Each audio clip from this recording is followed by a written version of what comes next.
Hello, everybody. Welcome into the inaugural episode of All In with Colin. I am your host, Colin Sheehan. I'm really excited to be doing this little show here in partnership with Trust the Profits. I love talking about horse racing. I live just outside of Boston. I've grown up in the Boston area, not too far from Suffolk Downs and Rockingham Park. And those are tracks that I went to with my father. As so many of you have gotten into horse racing with your father, that is how I did as well. Obviously, with the tracks closed here in New England, we now have to rely on our annual trip up to Saratoga, which we have done every year since I was 18. It's the highlight of the calendar for us and something that we're always looking forward to. What this show is going to be about is all of you and hearing all of your opinions. I really want to make this very interactive and have different guests on with different voices. What I do is I'm an operations manager in television. My job's to solve problems, and I really enjoy it. And for those of you that love horse racing, you know that solving problems is what every single race is. There's so many variables to take into consideration, so much data to pour through, and that can be daunting for someone looking at past performances for the first time, but those of us that do it, we love it. And that's what this is going to be all about, giving those people a platform to look at a few races and tell us what they see. I want to hear from other handicappers. If anybody wants to be on the show and come talk about maybe a special condition that they're always hitting, such as open stakes or maiden claiming or maiden special weight, those are the people that I want to have on the show. And we'll look at a couple of those races that you're really strong at and get that opinion out there. Hit me up on Twitter at csheehan45 if you're interested in being on a future show. Most importantly, we're going to be positive and we're going to have fun. And that's what this is all about, just a place to come out and have fun. And we are going to start that today with our first guest. And so with that, I'm glad to be joined by my coworker, Will. The name of my first episode is Growing the Game. And that's because Will is someone that's completely new to handicapping races, right, Will? Correct. It's funny because a couple days ago, or a couple right before the Kentucky Derby, I was doing some videos and Will saw me, and I think he got interested in, like, what is it that you're doing, and teach me how to do that. And Yeah. I was like shark with her smelt blood in the water. I was like, all right, here's the past performances. Let's do it, and let's get together and let's figure it out. But one thing that I remember is one of our first conversations was about bourbon, and you're from the South.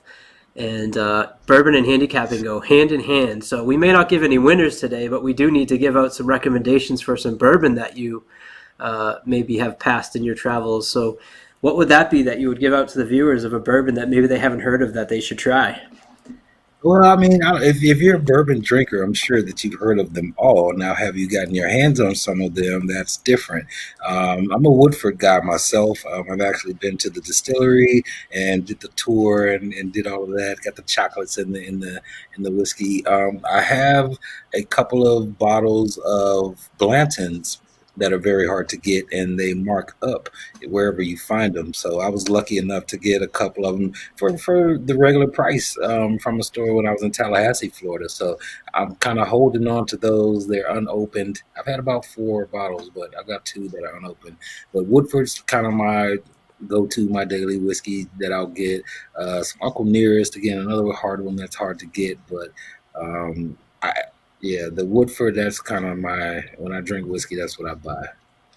You can't go wrong. And they've always got a deal around Derby time where they give you a nice box with the horses on it, and I got a nice gold cup Right. with the Kentucky Derby logo on it. Good. So, and the Blanton's has the horse on top, right?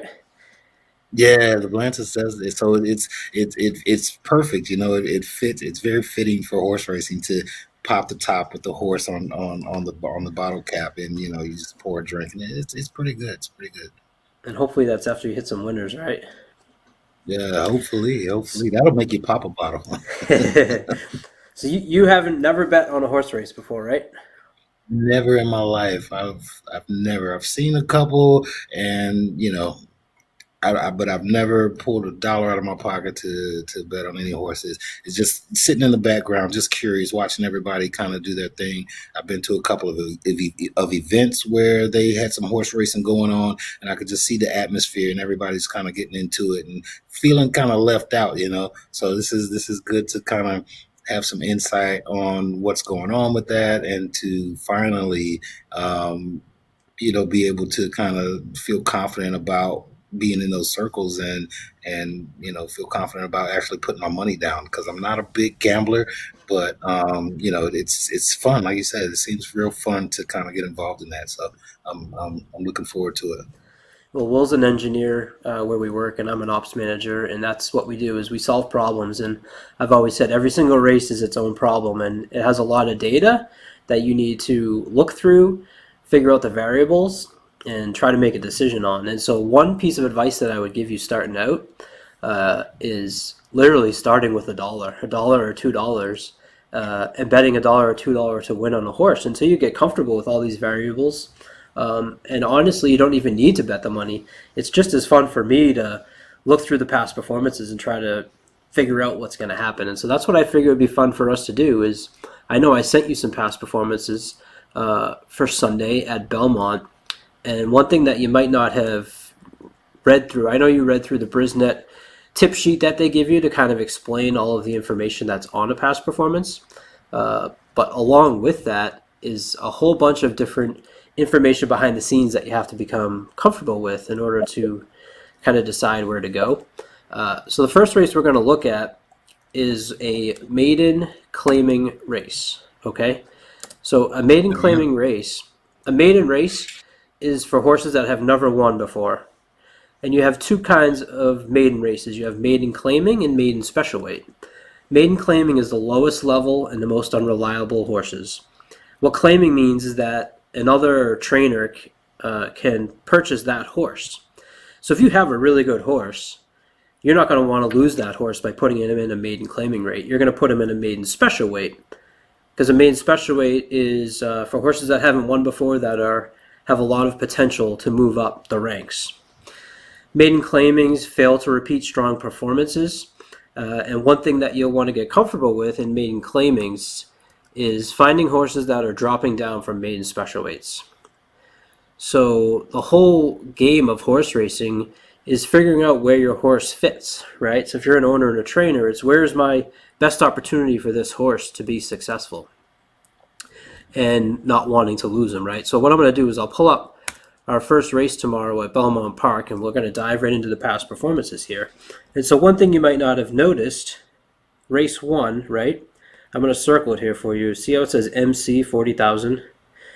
Yes. That means that it's a maiden claiming race, and it's being run at 1 mile on the dirt. Okay, so maiden claiming, you're immediately got to remember, okay, these are horses that haven't won before, and they're available for $40,000 if you wanted to claim this horse. So what I usually do, when the first thing that I'm looking for in a maiden claiming race, is I go through and I see if there's any horses that are dropping down from maiden special weight. Okay, and so on past performances, this horse right here, number 1, started on a maiden claiming at $50,000. They obviously thought he had some potential, because then they moved him up to a maiden special weight race, and that's what's signified by the MDN versus the MC. Okay, Yeah. so this horse started in maiden claiming and is now being run at maiden special weight. So that is considered the biggest drop in horse racing, is going from a maiden special weight to a maiden claiming race. So in my mind, I'm already thinking, okay, the 1 has dropped. Let's move on. Number 2, dropping from a maiden $50,000 special weight as well. Number 3 has run at 2 maiden claimings for $40,000. So he's staying at the same level. He's not considered a drop. He's running at the same level as today's race. The 4, also a drop, maiden 80,000. So I'm seeing, all right, we have a lot of horses that are dropping from maiden special weight to a maiden claiming. Same thing with the 5. He's running 2 maiden special weights. And the 6 was running in maiden special weights. His last race was a maiden claiming for 40,000. And so that's the list of our horses. So you got 6 horses, And basically 4 of them are dropping down from that maiden special weight to maiden claiming. Does that make sense? Yeah, I mean, I guess that they haven't been winning, so they're dropping them down. To me, I guess I can. I've worked in collegiate football for a while, so for me, that's like, okay, someone's at a D1 school and they had to transfer to a D2 school because they just didn't make the cut, so they're kind of going down a bit to kind of be more in their weight class, so to speak, where they can kind of compete with like competitors, and give them a better chance of succeeding. So that's kind of how I put it together. Yeah, that's a perfect way of thinking of it. You could also consider it like instead of a player, Alabama playing a D2 team, right? Or people always make that comparison of, oh, how would Alabama beat the worst team in the NFL, which, whoever the 0-16 team is that year for Cleveland for so long, or Jacksonville. Um, that's a similar way to kind of think of it. Is you got horses that are dropping in levels. Now, both maiden claiming and maiden special weight, these horses have never won before in both of the races, so they're all searching for their first win, and one of them is going to get it today, right? Because they Yeah. all haven't won, so someone is going to get it. So the Yeah. next thing I will look at, so there's kind of 4 fundamentals to breaking down a race. You got form, class, and I would consider moving up and down your class. And then something you've probably heard before is pace makes the race, right? Yeah.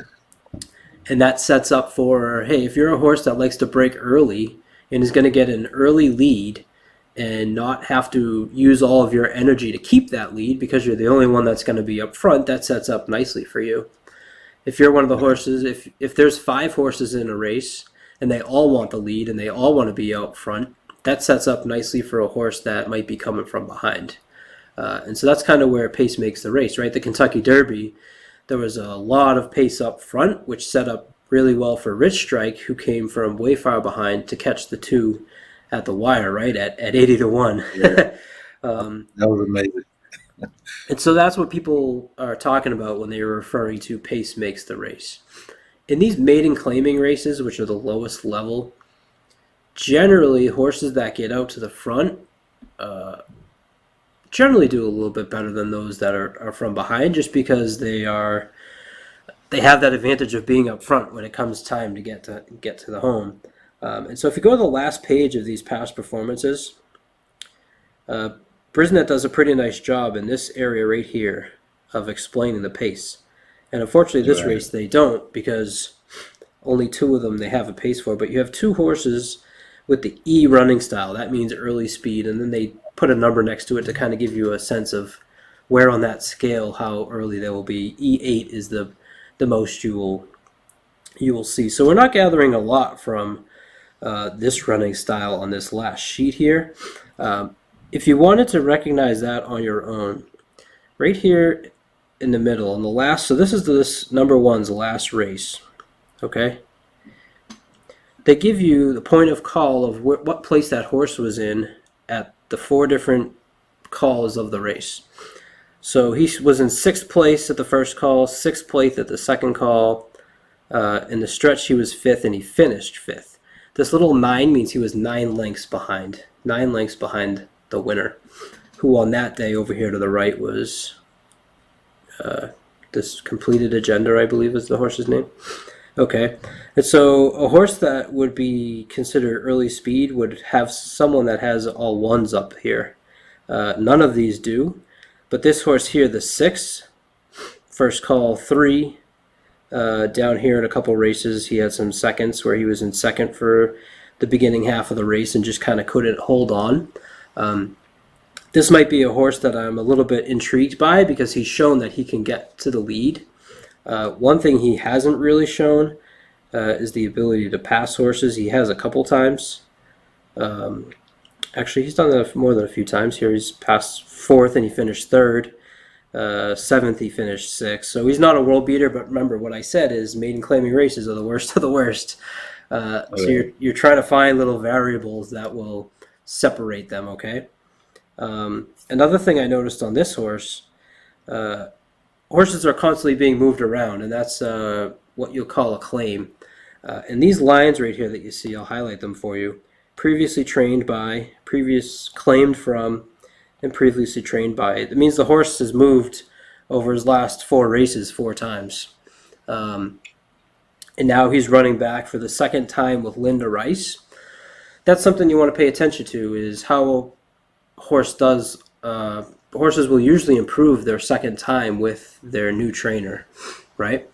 And so this time is the second race for Michael Maker. And if you take a look here, Brisnet gives you the stats. When you see this little cross, it means that the trainer has an angle that he is better than or average around 20% on. So second start with the trainer with Michael Maker, he hits on about 20% of the time. So you could probably expect this horse to improve off of his last race, where he got a speed figure of 76. Okay, speed figure is kind of a number that the industry uses, and these is Brisnet's speed figures, to give a number to a race that makes it even for the handicapper to look at. So regardless of distance or surface, a speed number is given to that race and that performance, almost like a score, if you will, on how the horse did on that particular day. Good so far? Yeah. Again, I have my own mechanisms to kind of equate to them. I'm thinking of Madden, how you're gauging a player and they have speed and power and this and that. So speed is 76. That's like the average speed that he ran for that particular race. Exactly. And on Brisnet here, up on this right corner, they actually give you what they consider to be the score that's needed to sort of win the race for that day. So they've given a score of 82. Is kind of what they consider to be what will probably most likely win this race. And so one thing you might want to go back and look on is, has anybody gotten an 82 before, right? So you can just quickly scroll through. The best this horse has had is a 77. This one is a best is a 64, but did have a nice jump from his first to his second race. And a lot of horses will have improvement. The first race is they're trying to figure out what's going on here, right? You're breaking from a gate, you got all these horses around you, you got a crowd, and they do an incredible job of learning, just like, if other animals that you might have. So you're expecting that jump, hopefully, from race 1 to race 2. Let's just continue looking at speed figures here. This one, 70, 70, and then if we get to this 1 here, you'll notice this number right here, which sticks out to me, 81, right? So perfect example here, though, of what I said on our full page was that maiden claiming horses are usually very unpredictable, and they might have a great performance followed up by a poor performance. And you can see that right here. He went from an 81 to a 46. Something clearly happened on that race, and he might just have been running against horses that were too good for him.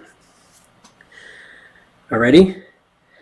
So last thing I kind of like to look at is distance and surface, and just make sure that horses have that distance that they're running today is something that they've run in the past. So today's distance is 1 mile, which is up here on the right corner. It tells you today's distance is being run at 1 mile over the dirt. In this top right corner, you can kind of get a quick sense of if a horse has run at the distance. They do a great job of, here's the distance. This 1 means that he ran once, and then the next 3 zeros are first, second, and third, where he has not finished first, second, or third in that 1 race. But he did run once at the distance. This horse does not run at the distance. Neither has this one. Neither has this one. This one's run once but hasn't placed. This one ran once and finished third. And that's that 6 again. So once again, we're back to this 6, who we had already said has two good numbers of a 76 and a 77 speed figure. Is second off the claim for his trainer. And so I'm kind of already attracted to this number 6, North Pole, who is the morning line odds of 9 to 2. I normally don't like taking short odds in maiden claiming races because, like I said, they can be so unpredictable. But in my head, I've kind of already started to form this, okay, I think we got a matchup here between the 6 North Pole and maybe the 1 Nobody Rides for Free. Anything that you've seen or asked or want to ask about this first race? I know you haven't had much time to go over it. You worked the game today. Um, I mean, just taking it all in, really. I mean, I've from what I was reading with the PPS worksheet that I had, the speed is good. I mean, I always look at the speed and the type of track that they're running on, those type of things. The the MC is something that I didn't pay any attention to, so you kind of educated me on that a bit. Um, and just just kind of just trying to get accustomed to looking over the sheet because there are a lot of numbers there and there's a lot to kind of take in. So as far as questions, I mean, I don't think I really have anything like you know that's gonna jar you or whatnot, but it's just more or less just still trying to understand what I'm seeing, and it's starting to make sense, and it's slowly kind of coming to me. So that's I'm kind of idle right there for now. And so one thing you want to be able to do in horse racing, which, I circled this poor 46 performance, but what you might want to do is you got to give horses the opportunity to throw out a race, right? It's almost like throwing out a start for a pitcher. If he had four good starts and one bad start, it's more likely that his next start would be good as opposed to that one start that was bad, right? If we're using another sports analogy. So if we kind of take a line and pass it through this 46 speed figure that he had, where obviously there was a problem, you've now got a 72, an 81, and a 76. And as I said, you've got a horse that's dropping down from a maiden special weight. And Brisnet does a good job of pointing that out to you with these stars. This left box here is all the positives, whereas this right box over here is where the negatives are. So this horse hasn't raced in 45 days, Okay. but he did work out right here, which these were workouts on the bottom. He worked out on May 28th and did 4 furlongs in 47 seconds. The kind of the So par what that. do you Go ahead.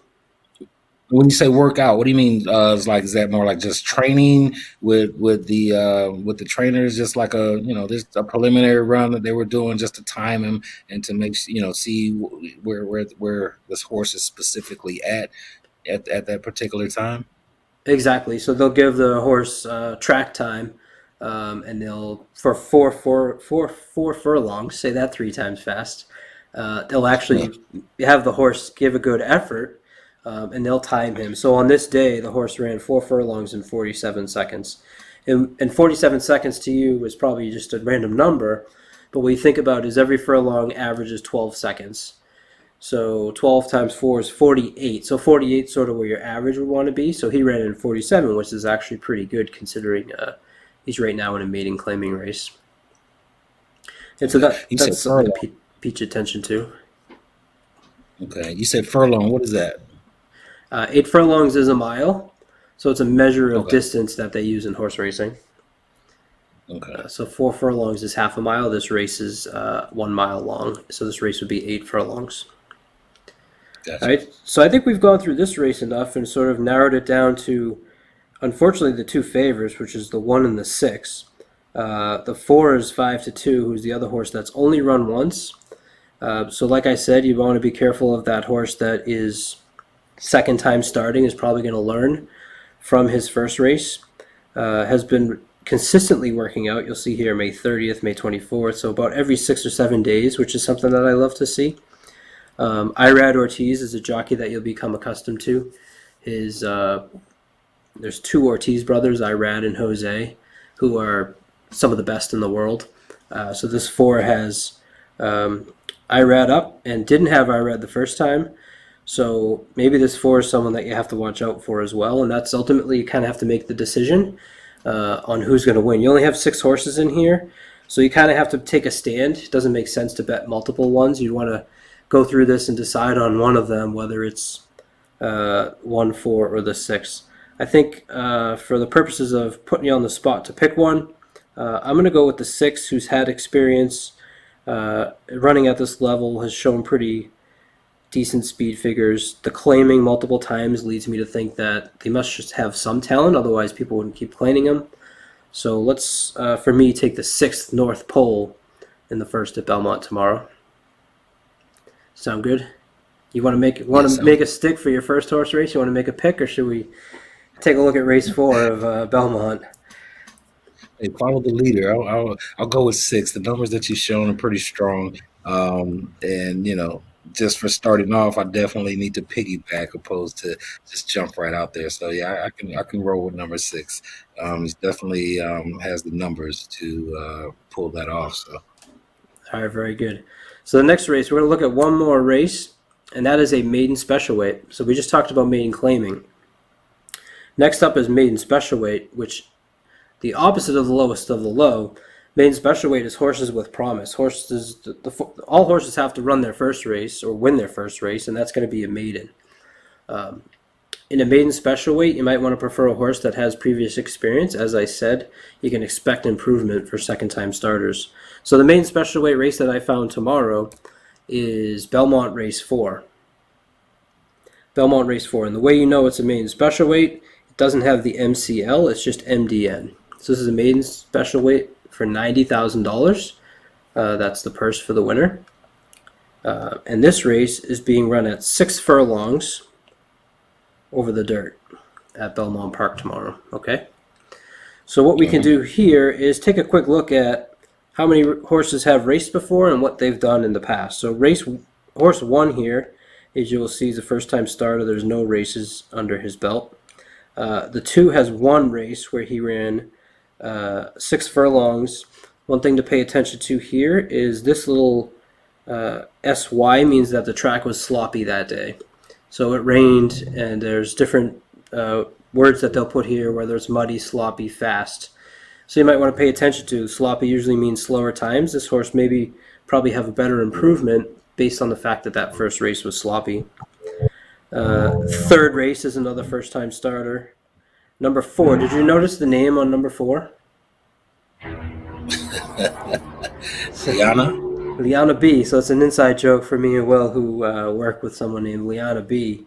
And funny part of horse racing, you have hunches. And a hunch for me is always betting a name of someone that I work with. It usually does really well, surprisingly. So I immediately knew when I saw this, I'm like, let me throw this race at Will so we could talk about, as a horse player, you might just come up with these hunches that you keep getting bit by. And that would be one that I have seen on the 4, is that Liana B might be one to watch out for. The 5's another first-time starter. The 6 has a lot of experience here. 1, 2, 3, 4, 5, 6 races. You'll notice the T here. This means that this race was run on the turf. So something to pay attention to. I'll also notice that good, sloppy. So his last 3 races were over not ideal surfaces. So that might be something you take into consideration on those last 3 races. Race set. Yep. Yeah, 62, 69 over the good surfaces. Had been doing well before that. I also noticed that made in 80s and then dropped down to 58 and still didn't succeed. So it's probably why you're seeing some 20-1 odds on this number 6. 7 has 1 race. 8 has 1 race. So we immediately kind of know that this is a very lightly raced group, okay? Out of the ones that have raced before, you have Free Chickens, who ran a 79 speed figure in a maiden $100,000 race up at Saratoga. So I immediately know that that's a really good race to be coming out of. Obviously, it was last year, August of 2021. And so something to pay attention to is the class of that horse maybe is going to be better than these other ones. Let's scroll on back up to the top. And one thing to look for when you have these first-time starters that I like to look at is pedigree. Who's the horse by, and does the horse like the distance? Brisnet does a good job. Right up here on the top, it'll tell you who the horse is by. And as someone that's new to horse racing, you're not going to know these names and no specifics on what does this horse's pedigree do. But over here on the right... Is that something that I need to kind of familiarize myself with as far as the owners and trainers and those type of things? Is that like something that I really should pay attention to?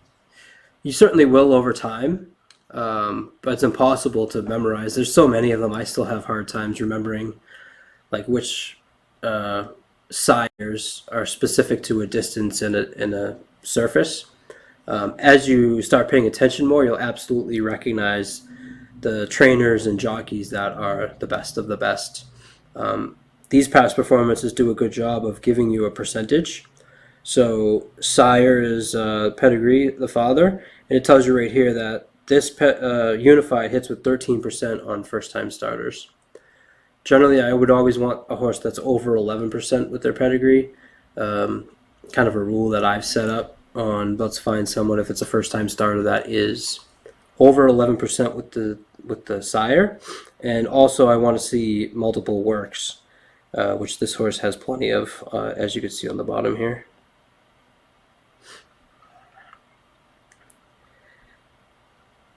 So the one that definitely stands out to me is this 89, run by this 2 Union Lake, also shown early speed. Like I said, in these maiden races, it's very advantageous to get out to the front, because the ones that haven't run before, they might get demoralized, they might start getting mud kicked back from the leaders. They might not like that. There's a lot more variables that are probably towards the negative than towards the positive when looking at this type of race. We'll continue down the way here. This first-time starter is 10% out of Bernardini, so that might be something that when you have to make decisions, I might go against the number 3 because of that. Go to trainer Belmont is always usually better second time out with his horses, so that's another reason that I'd probably pass on the 3 here, and that's something you'll start to pick up on those as you asked. As you can see here, first time starter for Belmont, 11%. If we find one that's his second time starter, that number is going to be much higher. Liana B is the choice that we already have to go with because of the angle I gave earlier. Some good things to see is look at this first time starter, another one that's 13%, and plenty of works. This little bullet here, this black circle, means that on that day of all the workouts, there was 88 workouts. She was the fastest. So those bullet workouts are something that really stand out, and that's why they put those on there. Sometimes it's just 1 of 6, so not as impressive. But this right. one of 88, so 88 horses worked out that day. She ran it the fastest. So I think we already have who we're going to pick for this race. Yeah. That's good information, and it's good to know that they are very thorough with a lot of stats that these horses have been through. So, I mean, it does give you a lot to sift through, but I think a savvy person would know what to do with those numbers, once they get them. So that's encouraging. Yeah, and one thing we haven't talked about that I'll continue to kind of dive in on this show is value, and making sure that in a race like this you're finding value with the odds. So although the odds here say that it's 5-2, this is a pari-mutuel game. So when people start placing their money, those odds are going to change based on where that money's coming in on. So certainly something to pay attention to tomorrow as these races go off. So I think that's a pretty good understanding to start off with the first 2 races for you tomorrow. I think we'll take a look and see what happens with the maiden special weights that we've talked about. Anything else you have to think about or ask, or have we piqued that interest any more than prior to looking at these? Oh yeah, I mean, definitely. I mean, as far as questions, again, I still have a lot to learn. I don't even know where to start, but it's like the interest is definitely there, and I don't see myself walking away from this. So I'm in, and I'm all in with Colin. And, look at you. Yeah, I know, right? So I think this is going to be a good deal, and I'm very excited to kind of pursue it a little deeper and learn more about it. So yeah, I'm stoked.